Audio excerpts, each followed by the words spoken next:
Oranges by Gary Soto. The first time I walked with a girl, I was 12, cold and weighed down with 2 oranges in my jacket. December. Frost cracking beneath my steps. My breath before me, then gone.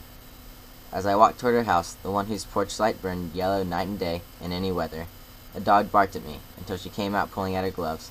Face bright with rogue, I smiled, touched her shoulder, and led her down the street, across a used car lot and a line of newly planted trees, until we were breathing before a drugstore.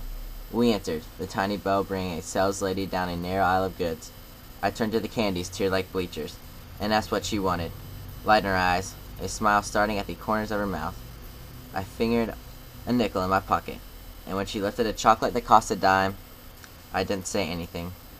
I took the nickel from my pocket, then an orange, and set them quietly on the counter. When I looked up, the lady's eyes met mine, and held them, knowing very well what it was all about. Outside. A few cars hissing past, fog hanging like old coats between the trees. I took my girl's hand in mine for 2 blocks, then released it to let her unwrap the chocolate. I peeled my orange that was so bright against the gray of December that from some distance someone might have thought I was making fire in my hands.